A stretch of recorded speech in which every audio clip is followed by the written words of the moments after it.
Yo! What's up mga kadanlak? Ako nga pala si Boy Danlak, official at kung bago ka pa lang sa channel ko, alam mo na yung gagawin mo. Please like, share, and subscribe. And pakiclick na yung notification bell para updated ka sa mga kalukuhan, mga videos ko. Yo! Panibagong araw at panibagong kalukuhan at panibagong videos na inspirasyon ang gagawin natin ngayon mga kadalakars. Kung handa ka na, handa na rin ako. Handa na ba kayo? Kung ayaw nyo sa akin, gusto kayo, ganyan ko kayo kamahal. Kaya let's do this, baby boy!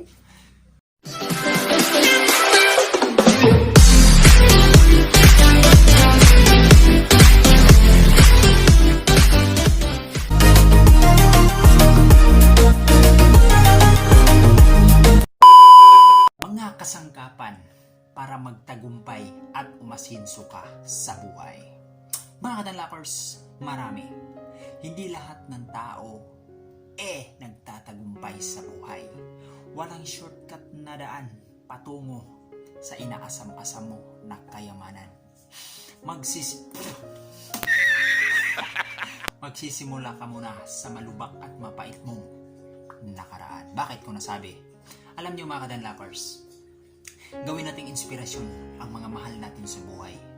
Gawin nating inspirasyon yung kahinaan ng ating loob, kahinaan ng ating damdamin, bumabalakid sa ating isipan. Bakit ko nasabi?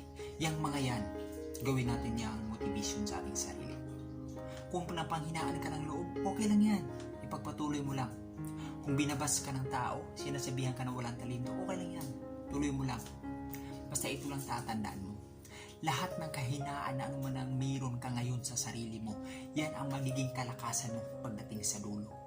Naintindihan mo? Ang mga tao lahat may opinyon. Lalo na kapag hindi ka pa sikat. At lalo na kapag hindi ka pa kumikita. Hindi ka kilala. That's the fact. Pero kapag sumasahod, sumisweldo at kumikita ka na ng pera, maniwala ka sa hindi, marami kang kamag-anak sa social media. Ang galing mo, idol! Pagpatuloy mo lang yung idol. God bless you, more blessings. Pero lahat ng iba dyan, hindi totoo ang sinasabi nila. Ginagamit na nila ang salitang God bless you, more blessings para mapalapit sila sa'yo. Ganyan po ang mentalidad ng mga plastic na tao. Alam nyo mga kadanlakers, simple lang. Oo nga! Ano bang ilan mo dyan? Bakal ka dyan Gawin po natin inspirasyon yan mga kadalakers. Simple lang naman Ang importante, pahalagahan mo kung ano man ang meron ka. Tanggapin mo, akapin mo ng buo ang sarili mo sa kung ano man ang meron na bagay na sa'yo ngayon. Pahalagahan mo yan dahil tandaan mo, walang lumalaki na pira kung hindi nagsisimula sa maliit na ipon. Pahalagahan mo, mga kadalakers, lalo ka na. Pahalagahan mo kung ano man ang meron ka. Mahalin mo, akapin mo, makontinto ka. Huwag ka nang mag-asam-asam o mangarap pa ng bagay na hindi mo naman kaya talaga sa ngayon. Okay? Pahalagahan mo. Sinti mo yung pera na sa wallet sa bulsa mo. Ipunin mo yan.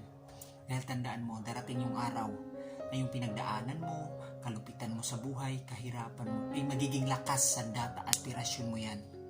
Yan yung magiging dahilan kung bakit ka magtagumpay sa buhay. Pwede kang mapagod, magpahinga ka. Pwede kang mapilayan sa mga pangarap mong wala ka ng masandalan. I-relax mo yan, pero wag na wag kang mapagod mangarap sa buhay mo. Dahil gusto mong makatulong sa pamilya mo, di ba? Gawin mo ang lahat. Basta wag ka lang mang-apak ng kapwa mo tao. Gawin mo yung tama na para sa sarili mo. Gawin mo yung tama para sa pangarap mo.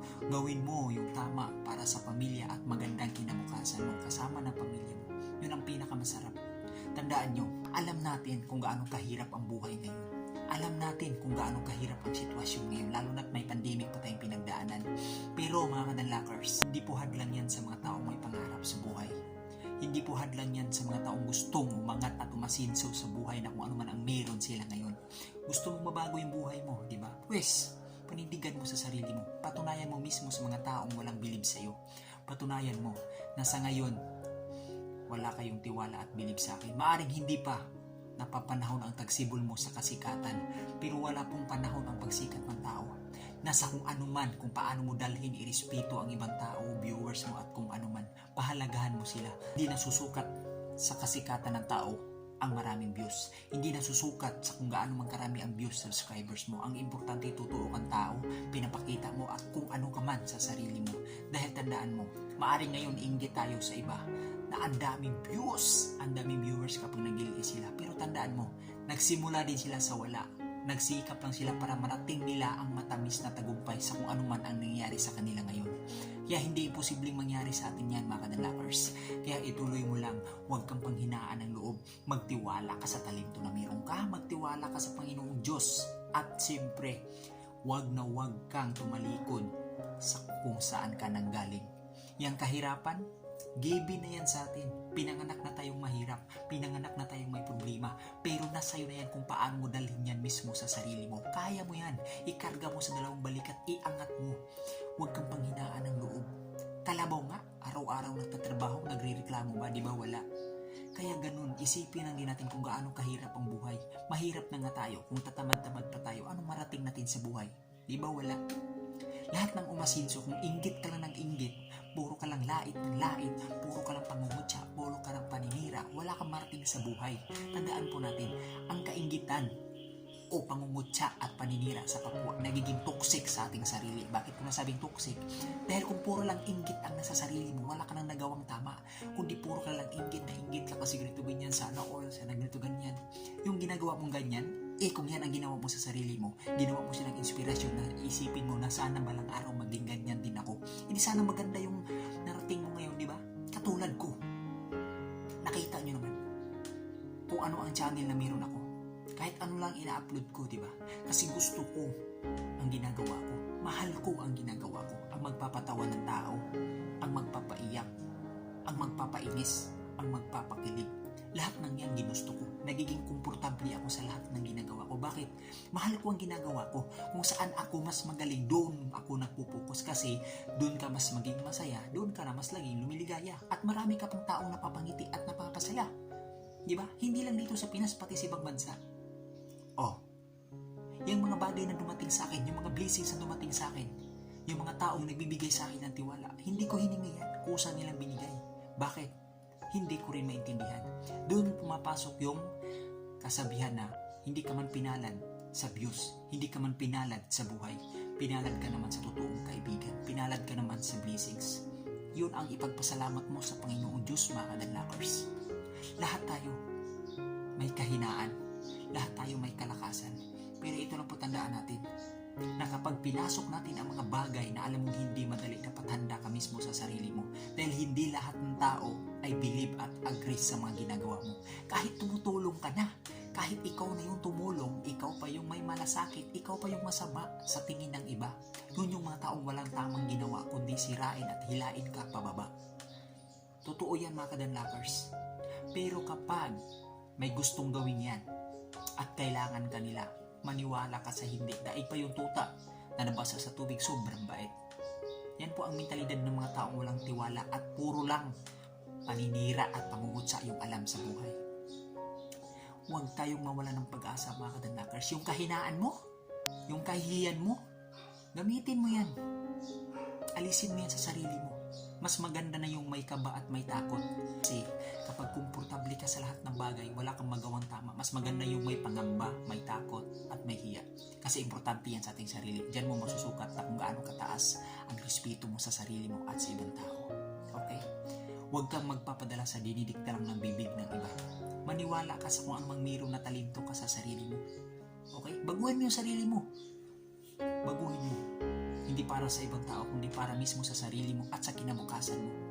Yung kahinaan mo, sa kung ano man mayroon ka ngayon, alam ko, pinaghinaan ka na ng loob, nawalan ka na minsan ng pag-asa, nawalan ka na ng pag-asidso sa buhay, sa sarili mo. Huwag na huwag kang susuko. Pwede ka mapagod, pero huwag kang sumukong mangarap sa buhay mo.